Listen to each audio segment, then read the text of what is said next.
नमस्कार।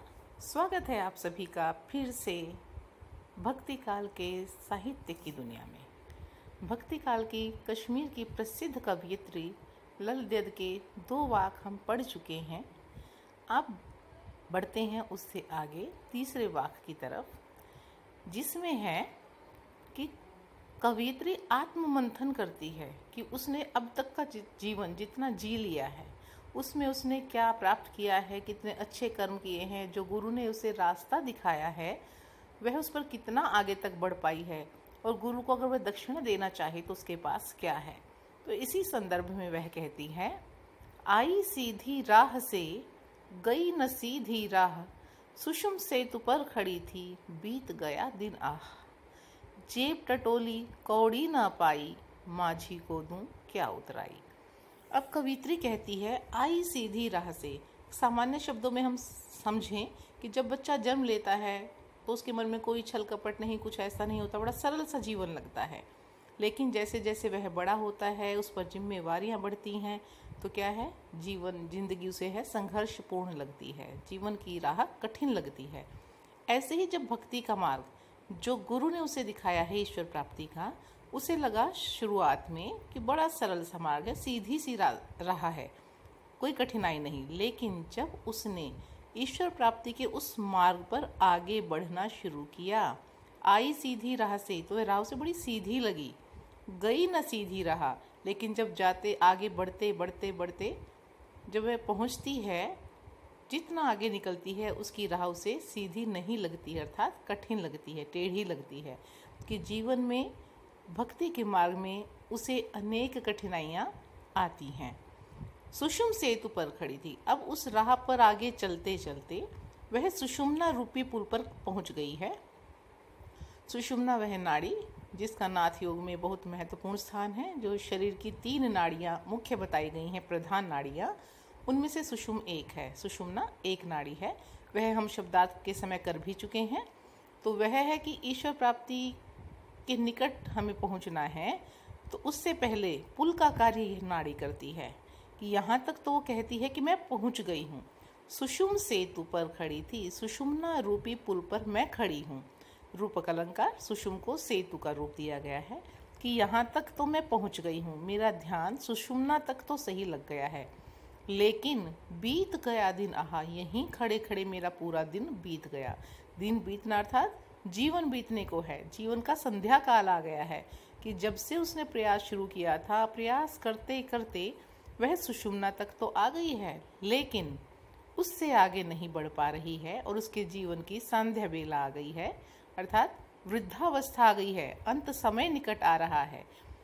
अब जब जीवन के अंतिम क्षण है, अंतिम स्थिति आ गई है उसकी, उस समय वह कहती है, तो उसने सोचा कि अपने बारे में विचार करे कि उसने अब तक क्या किया। जेब टटोली अर्थात आत्मचिंतन करना, अपने बारे में सोचना। कौड़ी ना पाई। अब उसने जब विचार किया तो देखा उसके पास तो फूटी कौड़ी भी नहीं है।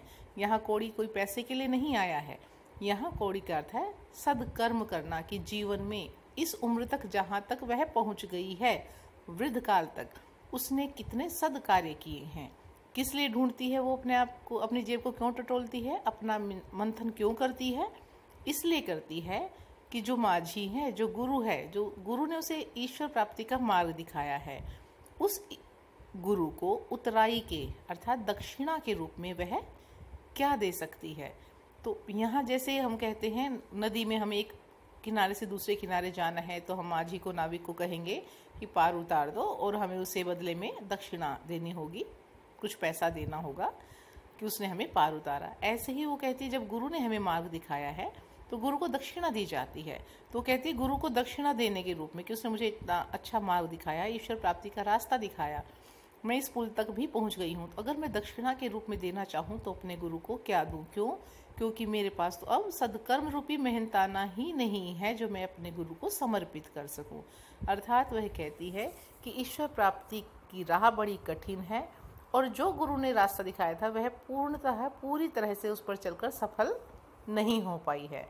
तो पहले वाक में वह कह भी चुकी है कि उसके जो प्रयास हैं व्यर्थ हो रहे हैं। क्यों हो रहे हैं? पानी के कच्चे सकोरे से तुलना करते हुए अपने प्रयासों में कहीं कमी स्वीकार करती है। तो इस तरह तीसरा वाक्य हमारा पूरा होता है। बढ़ते हैं चौथे वाक्य की तरफ। थल थल में बसता है शिव ही, भेद न कर क्या हिंदू मुसलमान, ज्ञानी है तो स्वयं को जान, वही है साहिब से पहचान।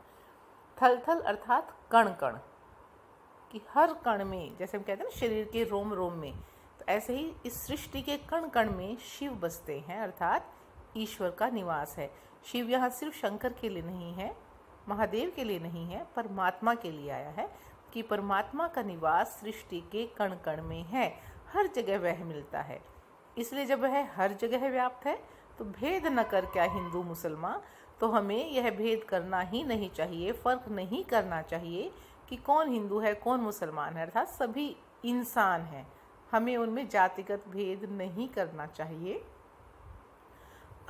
अब कवियत्री कहती हैं, ज्ञानी है, अगर तुम स्वयं को ज्ञानी मानते हो कि आपके पास ज्ञान है तो स्वयं को जान। तो सबसे पहले स्वयं को जानने का प्रयास करो। स्वयं अर्थात अपने आप को, कि मैं क्या हूँ, मुझ में कौन से गुण हैं, कौन से अवगुण हैं।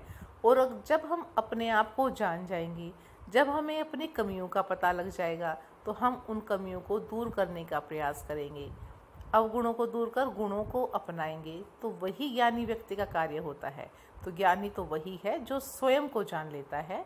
और जब हम स्वयं को जान लेंगे, बुराइयों से दूर हो जाएंगे, अच्छाइयाँ ही अच्छाइयाँ होंगी, शुद्धता ही शुद्धता होगी, तभी हमारी साहिब से, अर्थात साहिब का अर्थ ईश्वर से पहचान हो सकती है। अर्थात हम ईश्वर को केवल तभी प्राप्त कर सकते हैं जब हम भेदभाव से परे हों, स्वयं को जानकर अपने हृदय को शुद्ध करें, तभी ईश्वर हमें मिल सकता है। अब उससे संबंधित जो प्रश्न अभ्यास है थोड़ा सा वो देख लेते हैं। रस्सी यहाँ किसके लिए प्रयुक्त हुआ है और वह कैसी है? रस्सी यहाँ सांसों के लिए प्रयुक्त हुआ है और वह कच्ची है। जैसे कच्चे धागे की रस्सी टूट जाती है, वैसे ही मनुष्य की सांसें भी कभी भी टूट सकती हैं, अर्थात कभी भी उसकी मृत्यु हो सकती है। अगला प्रश्न है, कवियत्री द्वारा मुक्ति के लिए किए जाने वाले प्रयास व्यर्थ क्यों हो रहे हैं? कमी जब रह जाती है तब हमारे प्रयास असफल होते हैं, व्यर्थ हो जाते हैं। तो उसे लगता है कि कहीं ना कहीं जो उसका भक्ति भाव है, उसमें ईश्वर के प्रति समर्पण में कहीं ना कहीं कोई कमी रह गई है, इसलिए प्रयास व्यर्थ हो रहे हैं। कि जैसे उदाहरण से उसने स्पष्ट किया है, कच्चे सकोरे का जो बर्तन है, मिट्टी का, कच्चे मिट्टी का, तो उसमें पानी नहीं ठहरता क्योंकि उस बर्तन में कमी है। तो इसलिए वो स्वीकार करती है कि शायद मेरे प्रयासों में, ईश्वर के प्रति भक्ति भाव में, समर्पण की भावना में, ईश्वर से प्रेम की भावना में कोई कमी है, जिस कारण उसके प्रयास व्यर्थ हो रहे हैं। अगला प्रश्न है, घर जाने की चाह से तात्पर्य। घर भौतिक घर नहीं, इस दुनिया में जो हमारे घर है रहने के स्थान, वह नहीं, ईश्वर के घर, ईश्वर के घर जाने की चाह है उसके मन में, और उसका अर्थ यही है। फिर भाव स्पष्टीकरण पूछते हैं। भाव स्पष्टीकरण में हमें जो मुख्य अर्थ होता है उस पंक्ति का, वह बताना होता है, सिर्फ शब्दार्थ नहीं। जैसे क भाग है, जेब टटोली कोड़ी ना पाई। अगर हम शब्दार्थ देखें तो हम कहेंगे हमने अपनी जेब को टटोला और देखा उसमें कोई भी पैसा नहीं है, लेकिन यहाँ यह मुख्य बात नहीं है। जो मुख्यार्थ होता है वही हमें कहना होता है कि जेब टटोली अर्थात आत्मचिंतन मनन किया, अपने बारे में विचार विमर्श किया, कोड़ी न पाई और पाया। चिंतन के बाद क्या पाया? कि हमारे पास सदकर्म रूपी, अच्छे कार्यों रूपी कोई मेहनताना नहीं है। खा खा कर कुछ पाएगा नहीं, न खाकर बनेगा अहंकारी। समझाते हुए वाक्य जब हमने पढ़ा था तब भी मैंने बताया था, तो वही इसमें आपको बताना है कि भिन्न भिन्न भक्ति के भिन्न भिन्न मार्गों पर चलकर हमें ईश्वर नहीं मिलेंगे, और अगर हम कोई भी रास्ता नहीं अपनाएंगे तो भी ईश्वर की प्राप्ति नहीं होती है। क्योंकि दोनों ही स्थितियों में, एक में हमारी एकाग्रता भंग होती है पहली पंक्ति में, दूसरी में हम खुद को सर्वश्रेष्ठ मानने लगते हैं तो अहंकार होता है। तो दोनों ही स्थितियों में ईश्वर प्राप्त नहीं हो सकते हैं। बंद द्वार की सांकल खोलने के लिए ललित ने क्या उपाय सुझाया है? ललित ने उपाय सुझाया है समभावी होने का, कि हमें सबको समान भाव से देखना चाहिए, अर्थात तेरे मेरे की भावना से दूर होकर, सबको अपना समझकर, एक मानकर हम सांकल को खोल सकते हैं। कौन सी सांकल? उस दरवाजे की सांकल जो ईश्वर की ओर ले जाती है। ईश्वर प्राप्ति के लिए बहुत से साधक हठ योग जैसी कठिन साधना भी करते हैं, लेकिन उससे लक्ष्य प्राप्ति नहीं होती। यह भाव किन पंक्तियों से व्यक्त हुआ है? हठ योग जैसी साधना, अब सुषुम्ना नाड़ी का जहाँ जिक्र आया है वो हठ योग के ही एक, उसमें हठ योग में ही नाड़ी बताई गई हैं जो मुख्य, उनमें से एक वह है। तो जो तीसरा वाक्य है वो पंक्तियाँ, चारों पंक्तियाँ इस प्रश्न का उत्तर है। ज्ञानी से कवयित्री का क्या अभिप्राय है?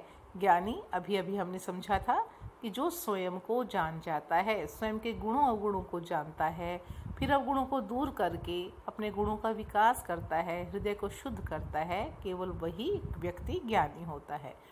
रचना और अभिव्यक्ति से संबंधित प्रश्न बहुत मुख्य प्रश्न होते हैं और इसी तरह के प्रश्न परीक्षा में पूछे जाते हैं, बार बार आते हैं और थोड़ा वो भी बदल बदल कर, सिर्फ इसी तरह से पेपर में नहीं आ जाएंगे जिस तरह से प्रश्न अभ्यास में लिखे गए हैं।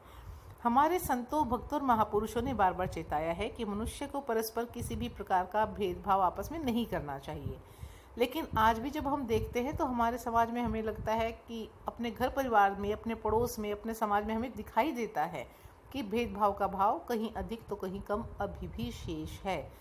तो उससे संबंधित प्रश्न है कि इस आपकी दृष्टि से इस कारण देश और समाज को क्या हानि हो रही है? कि जब हम भेदभाव करते हैं तो क्या नुकसान हो रहा है? आपस का प्रेम कम हो रहा है, भाईचारा कम हो रहा है, सहयोग की भावना कम हो रही है। हम जब एक दूसरे की मदद को आगे नहीं आएंगे, हो सकता है जिसे हम अपने से कम आंक रहे हैं वो बहुत बुद्धिमान हो, बहुत कौशल हो उसके अंदर और देश के बहुत अच्छे काम आ सकता हो, लेकिन जब उसे अवसर नहीं मिलेंगे तो वह कौशल उसके देश के काम नहीं आएगा, देश का विकास में भी अवरोध उत्पन्न होगा। तो ऐसे अनेक कारण हैं, ऐसी अनेक कमियां हो जाती हैं जो भेदभाव के कारण उत्पन्न होती हैं। तो समाज को हानि यही होती है। सबसे मुख्य प्रेम, भाईचारा, अपनत्व जो भारतीय संस्कृति की पहचान है वह लुप्त हो जाती है। अगला है आपसी भेदभाव को मिटाने के लिए अपने सुझाव दीजिए। आपसी भेदभाव मिटाने के लिए सबसे पहला सुझाव तो यही है कि हमें शिक्षा का प्रचार प्रसार करना चाहिए, क्योंकि शिक्षा ही एक ऐसी चीज़ है जिसके माध्यम से इस भेदभाव के कलंक को हम दूर कर सकते हैं। जितना जितना ज्ञान मिलेगा हमें जीवन की वास्तविकता समझ आएगी, धर्म की वास्तविकता समझ आएगी और हम इस भेदभाव से दूर हो जाएंगे। हम जातिगत भेदभाव नहीं करेंगे, वहाँ हमें कर्म और गुणों का महत्व पता चलेगा। तो जो है, जब ये भेदभाव खत्म हो जाएंगे तो सभी की तरक्की होगी। तो इस तरह से सबसे पहला शिक्षा का प्रचार, अपने घर में, अपने अड़ोस पड़ोस में जब भी मौका मिले, किसी भी अवसर पर, मंच पर बोलने का मौका मिले, हम इसमें समझा सकते हैं, इसके बारे में एक दूसरे को प्रसंग सुना सकते हैं, नुकसान के, फ़ायदे के, कि ऐसा करने से क्या नुकसान हो गया, जो वहाँ पर लोग मिलकर रहे वह समाज कैसे तरक्की कर गया। तो इस तरह के उदाहरणों से हम बता सकते हैं सभी को जो भेदभाव करते हैं कि अगर हम भेदभाव नहीं करेंगे तो हमें लाभ होंगे। शब्दार्थ हम कर चुके हैं, तो इसके साथ ही हमारा यह पाठ वाक समाप्त होता है। धन्यवाद।